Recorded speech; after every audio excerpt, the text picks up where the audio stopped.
Sana G Morning Show, getting ready to get on with the one and only gorgeous and beautiful SZA, who is blessing us today. Girl, I'm good. Good Okay, morning. Good morning. this does Morning, what's not happen up? to me, but I am starstruck right now.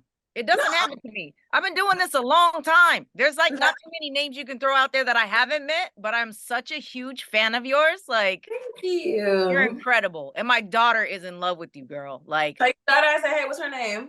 her name is Naya. Naya. Maya. I'm trying to hustle some tickets right now. We are definitely going to your show when you come to Oakland in March, baby. We are there. Yeah, thank you. Yeah. Speaking about the show, I'm curious. So, I mean, what's the theme? The last time I saw you out here, you were in the middle of a boxing ring with like gloves on as you were doing your thing out here in Oakland. So I'm thinking, are we going Kill Bill? Are we getting acrobatics on this SOS tour? Oh, you know, a lot of everything on this tour. A lot of everything. It'll be I'm trying to definitely create an experience. I don't know if you've seen like my wireless set from London. It's on YouTube right now, but it'll give you like an idea of like some of the themes. That's like 1/5 of the theme of this show, but it'll give you an inkling if you look at the wireless set. But it's definitely going to be a lot of surprises, and that is, I'm trying to really do something that not only I've never done before, but that I've never particularly seen before. So we'll see. All right, We're excited. You can't go wrong whatever you do. As soon as you get on the stage, like your fans are incredibly in love with everything that you do, whether it's performance wise or the songs and whatnot. So let's talk about the one that's out there that everybody's talking about right now, Kill Bill, which the visuals are incredible, right? And I feel like although it's an extreme take on how sometimes we feel about, our exes and whatever, give me your side of like what created Kill Bill. A lot of my songs like that, similar to The Weeknd, be like jokes. It'd be like, I have like an attitude this particular day. Right. And or like I hate you was also like a joke. Like I just be saying stuff and I'll be like,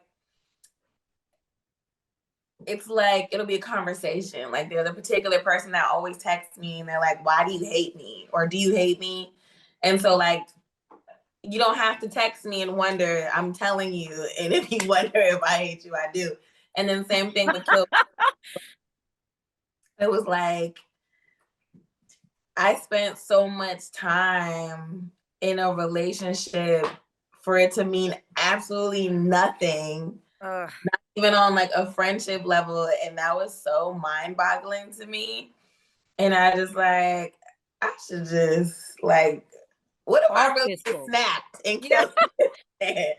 But it was just like a joke. It was just like, what if I just had like a little psychotic song and I just like sang this to make myself feel better? And then it turned into like, okay, like my joke songs are always the songs that people are like, I like this. That even with that Weeknd, that was a joke. No one's 9 to 5 or The Weeknd. It's just like, it's a hee hee ha ha. That's all. I don't think you realize how truthful they are, though. Like, I probably, for sure have had like murderous thoughts about a couple people I've dealt with just because of the disrespect. Boy. Right. So it's like, we have those extreme emotions. And when you put them into words, you relate like to people, and there are women who part-time with some men and they're okay with that. So there's another whole group of folks you're talking to. No, I mean, no disrespect to any group, to the 9 to 5s or the weekends, whoever you want to be. No disrespect. I've been both, and I feel like, everybody's got to do what makes them happy. As long as you ain't hurt nobody, you ain't hurting yourself, just do what makes you happy. That way. Yeah. You got to work through those emotions. I'm talking about sitting there smoking on your X-Pack. Exactly. Hey. I love the title of that one too. When I saw that, I said, "Oh, she cold." I was like, "Okay, go." I love it. But when you are going through like the process of writing a lot of these songs, I'm sure you're tapping into like real raw emotions and situations that you actually went through. Like, I'm curious, are there ever like any romantic situations that come across your mind that you feel like, you know what, if I had a time machine and I could go back, would you change anything? Yeah. Yeah. She's like, how much time we got? I mean, you like what situations are those? yeah, like if you feel comfortable speaking on one of them, you know what I mean? Or do you just mean romantic or what you mean? Yeah, or do you just appreciate the fact that you've gone through them and now you can use them as your art? But I mean, like, you know, if you could hop in a time machine magically and jump back, is there anything that you might have changed?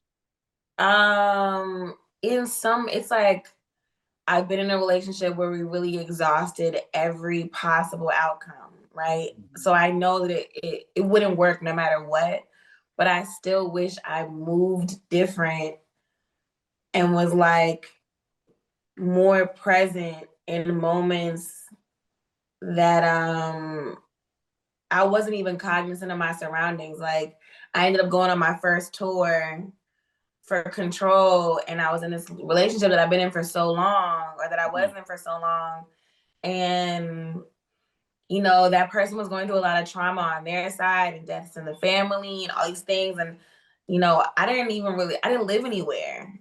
I was just like still trying to like get my feet off the ground and sharing food times with people and being on tour. And like, I didn't really have everybody has choices, but in that moment, you don't know what it's like to be like, okay, you're on your first tour, and on your only day off, you're gonna shoot this commercial, and then there's another day off, and you have pneumonia, but you're gonna shoot this music video, and now blah blah blah, or this and that, and then All the Stars, we had to shoot that, and it was for Disney, and I'm like, I'm shooting something for Disney, and it was just so much, or whatever this is, or Marvel, and I'm like, this is crazy, and I wasn't present. I wasn't present in my own life, and I wasn't present in their life, and I hate that everything went the way it did as a byproduct of me being overwhelmed with my surroundings. I wish I was more grounded in that moment to be like, okay, I am here. I can make this phone call. I can take this flight. I can communicate and be like, I'm not in a headspace to be present right now, instead of just like letting things happen. And then it's like 5 months pass and it's like, where have you been? What have you been doing? What's like, who are you? And I hate that that is a reflection, or even my anxiety coming in to play, and me not wanting like my significant other to be, don't come to any, if I play SNL, don't come because you make me nervous. Oh. Because I can't take it. I can't, I literally, at that time, I can't take it. Like, I used to beg my mom not to come to my shows because it was like, I care more about the people that I know watching me than I do people that I don't know, because I don't know them. So it's like, I never see y'all again. It's just like, all right, I'm okay with that.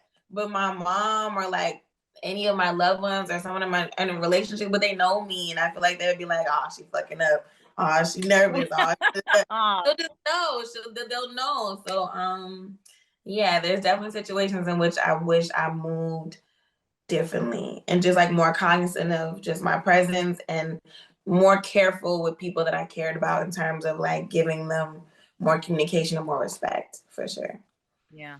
I mean, you're in the industry, girl, now. So, you know, as you grow up and you look back, that's how we change and we grow and we adjust things like our anxiety levels or our embarrassment or whatever the case may be. So your mama better not put you down. She would never, right? No, so, my mom is the best.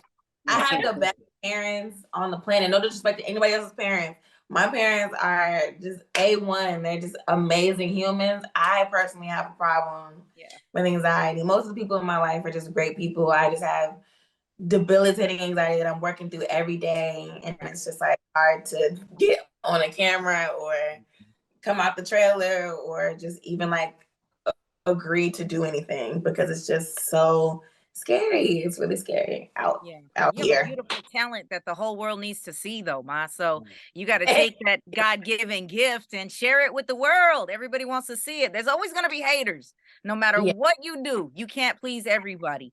But I'll tell you right now, the majority of people love what you're putting out there for everyone. Thank you. Thank you. I'm trying my best. And I can do.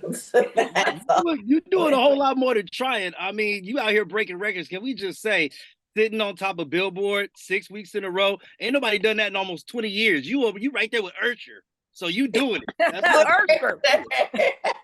yes. Thank you, thank you, thank you. I really didn't think I'd even been on there for a week, let alone 6. So I definitely am shocked and grateful to God and just trying to follow the path and behave right and like in my life, not like in the industry and shit, but like just get myself together so I can hear God clearly and figure out whatever my next steps are supposed to be so I don't fumble my life direction bag. Not the money bag, but the like, okay, you out of your purpose now and you acting up. So I'm trying to figure out how to stay in alignment with my purpose. But yeah, thank you. Can you elaborate on the mean girl comment for me real quick? Because I know there was when you talked about Drake, you said he was like a mean girl. I'm just curious. No. Yeah, see, I want to get it right. What happened was okay. when SNL did the skit, okay, and they were like, "Have you or anyone else you know been personally victimized by Drake?" That's a quote from Mean Girls. Right. When it's like, have you been victimized by Regina George? Right. And that's where the reference in my brain came from. I thought that's what they were referencing. And in my mind, I feel like, everybody wants to be that cool, untouchable, but like relatable. You know how everyone would whisper around the high school and they'd be like, I heard she grew boobs in one summer, like, or all these kind of things. And it's like, it becomes like part of the lore, like part of, and I feel like Drake has that lore. It's just like, he pops up with a new jet. I heard he's a billionaire. I heard he owns an island. I heard who knows, like, but it's part of the Drake lore. And I feel like that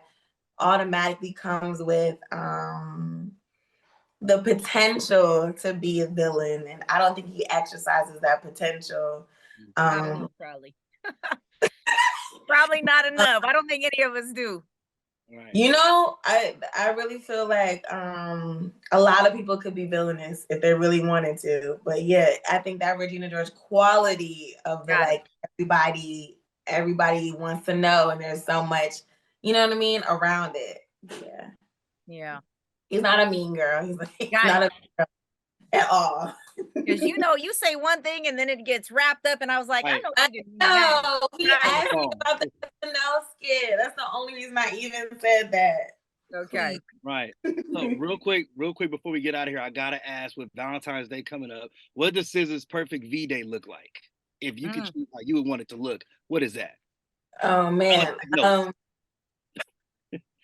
My perfect Valentine's, I would want I would either love like something adventurous, like I love to hike and do shit, and like I love to be by water, something just like really thoughtful, like just like food and quality time. Those are my love languages, specifically like quality time and like physical touch. So it's like if I'm just like somewhere snuggled up doing something that is like sentimental to me, like watching my favorite movies or just like hiking my favorite trail, or just like even if we went somewhere that's random but not, it doesn't have to be like the tropics. If we just go to like Vancouver, because Vancouver is like my favorite place to bike, and like the views are so crazy, like Whistler Mountains and that kind of stuff, like something that's just like beautiful like that, or just like go see a glacier in person or some shit. I did that once in Vancouver too. That was crazy.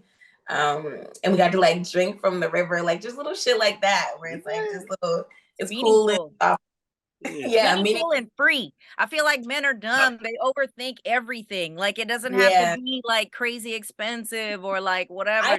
That shit, it's really lazy. Spending a lot of money is lazy, and it shows a lack of just like presence and like understanding. You don't even be listening to me. You just on money. Here. You happy? Here. Right. Here. Yeah. I'm not into that at all. It's super like upsetting to me. Well, Mama, I appreciate your presence. You're a light, you know what I mean? Never doubt yourself ever. If I leave you with anything, your show is sold out here in the Bay. Again, I have to say I'm gonna hustle some tickets. We're gonna make it happen. I'm gonna take my daughter. tickets. We're gonna make it happen. Thank you so much for even wanting to come and for supporting me. And I will be out. I'm in Antioch all the time. I'm in the Bay a lot. Really? I'll tell you when I see you. Okay. Another talk. Another Yeah. talk. Well, I thank you so much, Mama, and God bless you. Many more blessings coming your way for God sure. bless both of you as well. Thank you. Thank Peace. you Have so a much. good one.